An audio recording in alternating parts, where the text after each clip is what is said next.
Praise the lord. Shrimati Charles Cowman గారి రచన నుండి ఎడారిలో సెలయేర్లు అను గ్రంథము నుండి అనుదిన ధ్యానములు. అటు తరువాత నేను చూడగా, ఇదిగో, ప్రతి జనములో నుండి, ప్రతి వంశములో నుండి, ప్రజలలో నుండి, ఆయా భాషలు మాట్లాడు వారిలో నుండి వచ్చి ఎవడనూ లెక్కింపజాలని ఒక గొప్ప సమూహము కనబడెను. వారు తెల్లని వస్త్రములు ధరించుకున్నవారే, ఖర్జూరపు మట్టలు చేత పట్టుకొని సింహాసనం ఎదుటను గొర్రెపిల్ల ఎదుటను నిలువబడి, ప్రకటన గ్రంథము 7వ అధ్యాయము 9వ వచనము. స్ఫటిక సముద్రం వద్ద పరిశుద్ధుల స్వరాలు ఆలపించే హల్లెలూయ గీతాలను ఆలకించు. తెల్లని వస్త్రములు ధరించి ఖర్జూరపు మట్టలు చేత పట్టుకొని ఆకాశ నక్షత్రాలాంటి లెక్కింపజాలని గొప్ప సమూహము అక్కడ గీతాలాపన చేస్తోంది. చూడు, పితరులు, పరిశుద్ధ ప్రవక్తలు, పరిశుద్ధంగా జీవించిన స్త్రీలు, ప్రార్థనలో కనిపెట్టిన భక్తిగల విధవరాండ్రు, రాజులు, అపోస్తలులు, బోధకులు, కాపరులు, సువార్తికులు, హతసాక్షులు ఈ పరిశుద్ధ గాన బృందంలో చేరి ప్రభువులకు ప్రభువైన మెస్సియాకు స్తోత్ర గీతాలు పాడుతున్నారు. చూడు, వాళ్ళంతా తమ సిలువను ఎత్తుకొని ఇరుకు మార్గం గుండా నడిచిన వాళ్ళే. వాళ్ళంతా తమ రాజు, రక్షకుడు, రక్షణ సేనాని అయిన క్రీస్తును వెంబడిస్తూ తమ జీవన పోరాటాలలో విజయ ధ్వజాన్ని ఎగురేసిన వాళ్ళే. వాళ్ళంతా శ్రమలో కొలిమిగుండా వచ్చిన వాళ్ళే.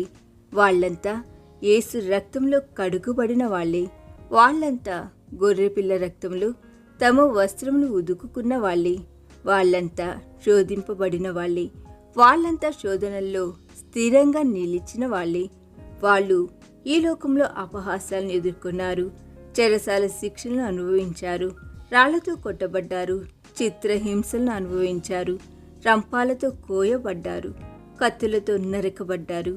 ప్రభువైన యేసుక్రీస్తు శక్తి ద్వారా శరీరాన్ని, లోకాన్ని, సైతాన్ని, మరణాన్ని జయించారు. వాళ్ళు సంతోషంతో ఆయన కొరకు శ్రమలను, హింసలను అనుభవించారు. సంతోషంగా ఆయన కొరకు మరణించారు.